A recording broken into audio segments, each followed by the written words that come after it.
नमस्कार दोस्तों, आप सभी का स्वागत है आपके अपने YouTube चैनल ज्ञान स्टडी LMP पर। दोस्तों, आज हम यूपी पेट में आने वाले सामान्य ज्ञान में आने वाले भारतीय संविधान एवं लोक प्रशासन को पढ़ेंगे और इसके कुछ इंपॉर्टेंट प्रश्न करेंगे जो कि आपके पेट एग्ज़ाम के साथ साथ और जो आपके एग्ज़ाम इस समय होने हैं उन सभी एग्ज़ामों के लिए काफ़ी इंपॉर्टेंट हैं। तो आइए दोस्तों, आज की क्लास शुरू करते हैं।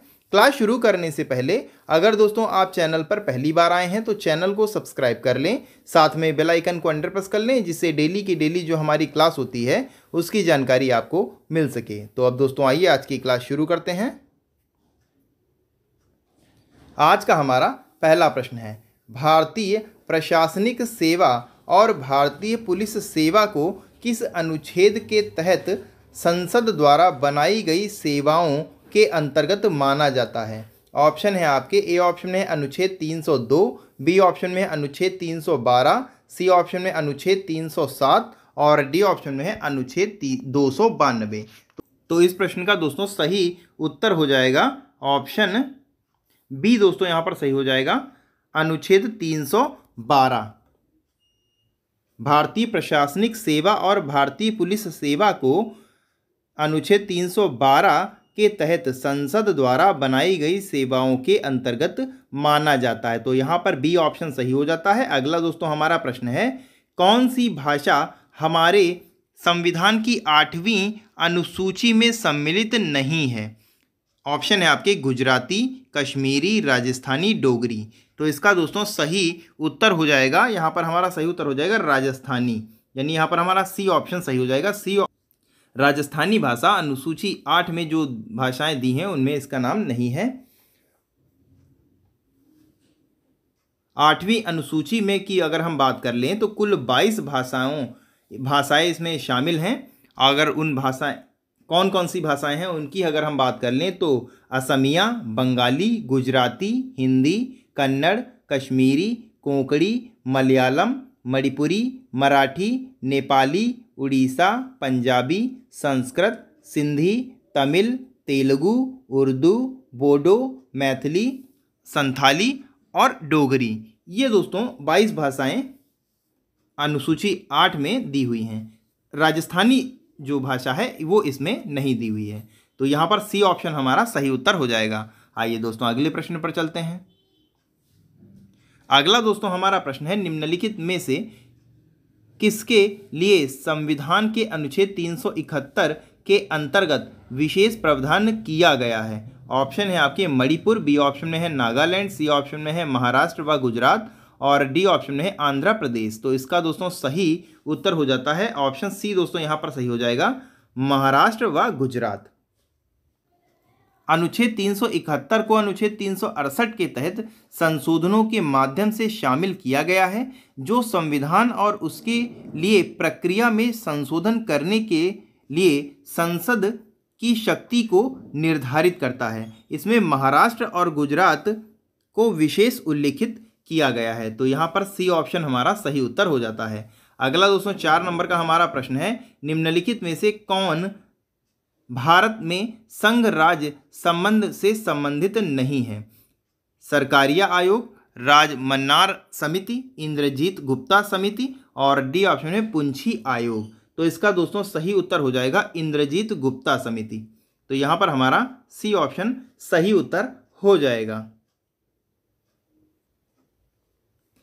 आइए दोस्तों अगले प्रश्न पर चलते हैं। अगला दोस्तों हमारा प्रश्न है, सरकारिया आयोग की सिफारिश का संबंध है, किससे संबंध है आपको बताना है? राजस्व विवरण से, राष्ट्रपति की शक्तियों एवं कार्य से, संसद की सदस्यता से और डी ऑप्शन में केंद्र और राज्यों के पारस्परिक संबंध से। तो इसका दोस्तों सही उत्तर हो जाएगा केंद्र और राज्यों के पारस्परिक संबंध से। तो डी ऑप्शन दोस्तों यहाँ पर हमारा सही उत्तर हो जाता है। सरकारिया आयोग की स्थापना की अगर हम बात कर लें तो 1983 में भारत की केंद्र सरकार द्वारा की गई थी और सरकारिया आयोग का चार्टर विभिन्न विभागों पर केंद्र राज्य संबंधों की जांच करना और भारत के संविधान के ढांचे में बदलाव व सुझाव देने का था। तो यहाँ पर दोस्तों डी ऑप्शन हमारा सही उत्तर हो जाएगा। आइए दोस्तों अगले प्रश्न पर चलते हैं। अगला दोस्तों हमारा प्रश्न है 6 नंबर का प्रश्न है, राज्यसभा में धन विधेयक प्राप्त होने के कितने दिनों के अंदर इसे लोकसभा को वापस किया जाना चाहिए? 12 दिन के अंदर, 14 दिन के अंदर, 16 दिन के अंदर, 18 दिन के अंदर। तो इसका दोस्तों सही उत्तर हो जाएगा 14 दिन के अंदर। तो यहाँ पर दोस्तों हमारा बी ऑप्शन सही उत्तर हो जाएगा। बी ऑप्शन दोस्तों इस प्रश्न का सही उत्तर हो जाता है।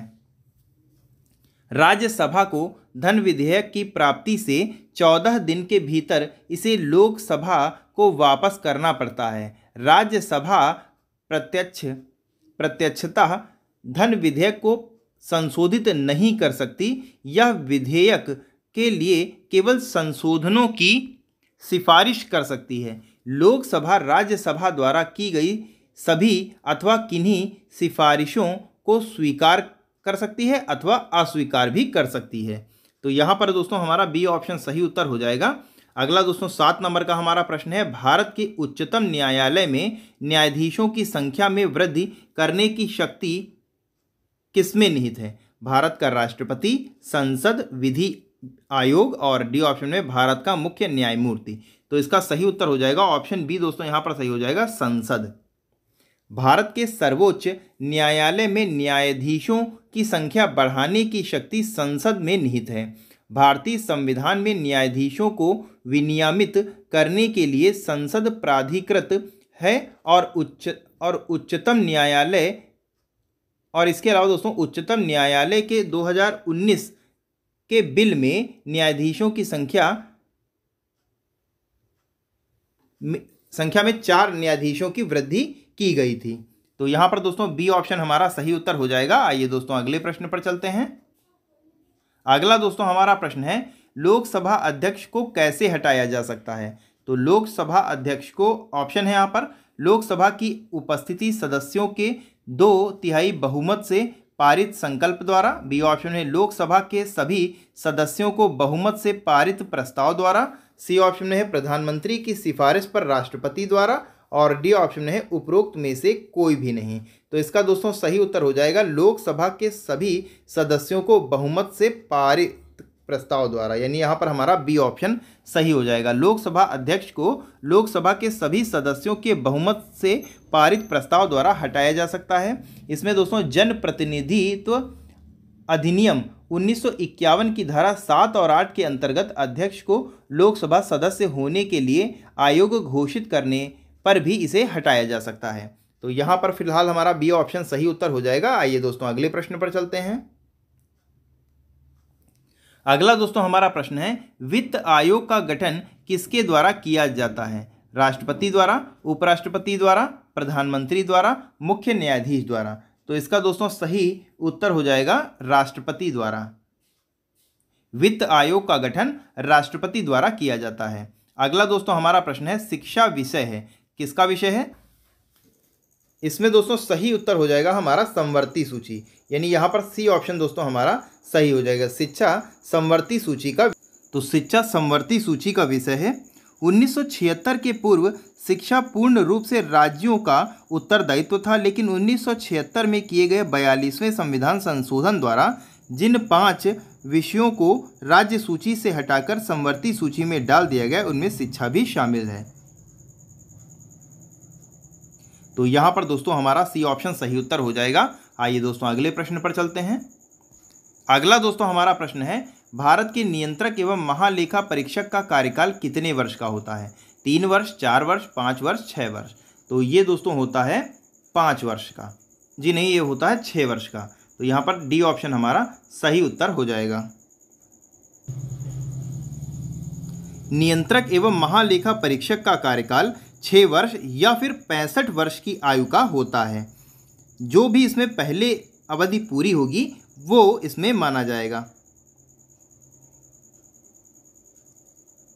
तो यहाँ पर हमारा डी ऑप्शन सही उत्तर हो जाएगा। अगला दोस्तों हमारा प्रश्न है, लघु संविधान किस संशोधन को कहा जाता है?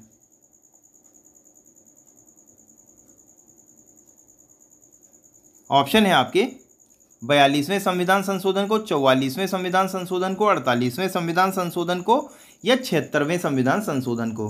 तो इसको लघु संविधान दोस्तों 42वें संविधान संशोधन को कहा जाता है। तो यहाँ पर दोस्तों ए ऑप्शन हमारा सही उत्तर हो जाता है। 42वें संविधान संशोधन को लघु संविधान के रूप में जाना जाता है क्योंकि इसके संविधान में बड़े बदलाव किए गए थे। संविधान संशोधन अधिनियम 1976 राष्ट्रीय आपातकाल के दौरान भारतीय राष्ट्रीय कांग्रेस सरकार द्वारा इंदिरा गांधी के नेतृत्व में किया गया था। तो यहाँ पर दोस्तों ए ऑप्शन हमारा सही हो जाएगा। आइए दोस्तों अगले प्रश्न पर चलते हैं। अगला दोस्तों हमारा प्रश्न है, वस्तु एवं सेवा कर से संबंधित प्रावधान को किस संशोधन द्वारा संविधान में जगह दी गई? ऑप्शन है आपके 101वें संविधान संशोधन द्वारा, 100वें संविधान संशोधन द्वारा, 99 या फिर 98 में। तो इसका दोस्तों सही उत्तर हो जाएगा ऑप्शन दोस्तों ए हमारा यहाँ पर सही हो जाता है 101वें संविधान संशोधन द्वारा। अगला दोस्तों हमारा प्रश्न है, जनहित याचिका का जनक किसे कहा जाता है? ऑप्शन है आपके वेंकट कटजू, जस्टिस खेहर, पीएन भगवती, मार्कंडे काटजू। तो इसका दोस्तों सही उत्तर हो जाएगा ऑप्शन सी सही हो जाएगा, पीएन भगवती। भारत के पूर्व न्यायाधीश पीएन भागवती को जनहित याचिका का जनक माना जाता है। तो सी ऑप्शन सही हो जाएगा। आइए दोस्तों अगले प्रश्न पर चलते हैं।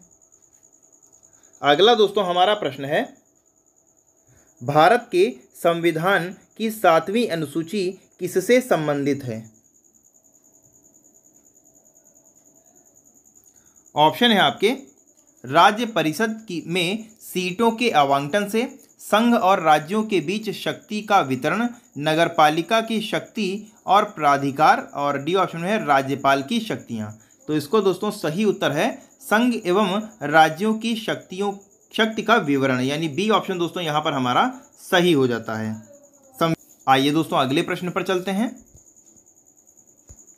अगला दोस्तों हमारा प्रश्न है, लोकसभा में राज्यों को किस आधार पर सीटें आवंटित होती हैं? जनसंख्या, क्षेत्रफल, भाषा, गरीबी। तो इसका दोस्तों सही उत्तर हो जाएगा जनसंख्या के आधार पर। तो ए ऑप्शन दोस्तों यहाँ पर हमारा सही उत्तर हो जाएगा।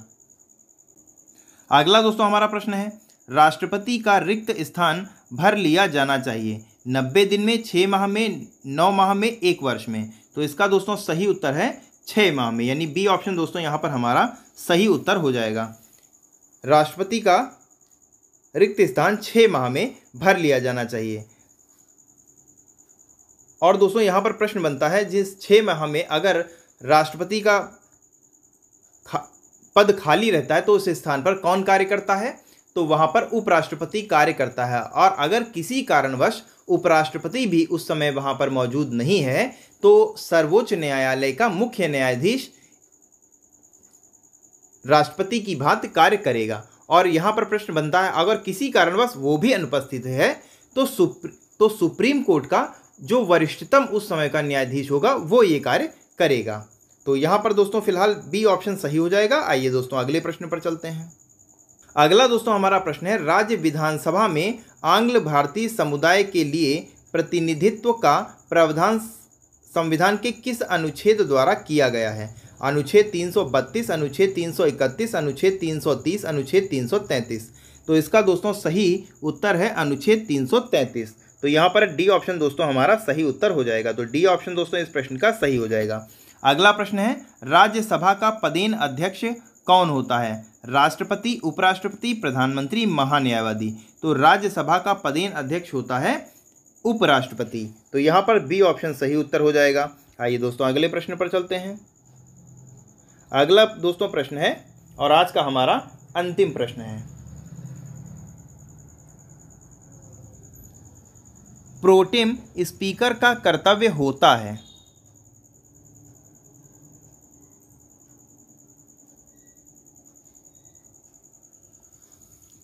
ऑप्शन है आपके, स्पीकर की अनुपस्थिति में सदन की कार्यवाही का संचालन करना। बी ऑप्शन में है सदस्यों को शपथ दिलाना। सी ऑप्शन में है स्थानापन्न रूप से स्पीकर का कार्य करना जब स्पीकर के चुनाव की संभावना ना हो। और डी ऑप्शन में है केवल सदस्यों के चयन प्रमाण पत्रों को चेक करना, वह सही है या गलत है। तो इसका दोस्तों सही उत्तर हो जाएगा सदस्यों को शपथ दिलाना, यानी यहाँ पर हमारा बी ऑप्शन दोस्तों सही उत्तर हो जाएगा।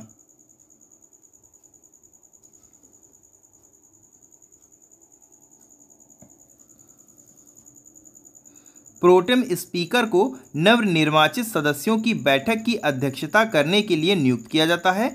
आमतौर पर सदन के सबसे वरिष्ठ सदस्य को प्रोटेम स्पीकर बनाया जाता है। प्रोटेम स्पीकर के कर्तव्य: प्रोटेम स्पीकर लोकसभा की पहली बैठक की अध्यक्षता करते हैं और नवनिर्वाचित सदस्यों को पद की शपथ दिलाते हैं। तो यहाँ पर दोस्तों बी ऑप्शन दोस्तों हमारा सही उत्तर हो जाता है। तो कैसी लगी दोस्तों आज की क्लास, आपको कमेंट करके बताना है। और अगर दोस्तों आपको आज की क्लास अच्छी लगी हो तो वीडियो को लाइक करें और ज़्यादा से ज़्यादा शेयर करें। और अगर दोस्तों अभी तक आपने चैनल को सब्सक्राइब नहीं किया है तो चैनल को सब्सक्राइब ज़रूर कर लें। तो इसी के साथ दोस्तों आज की क्लास यहीं पर हम समाप्त करते हैं। मिलते हैं अगली क्लास में, तब तक के लिए नमस्कार, जय हिंद, जय भारत।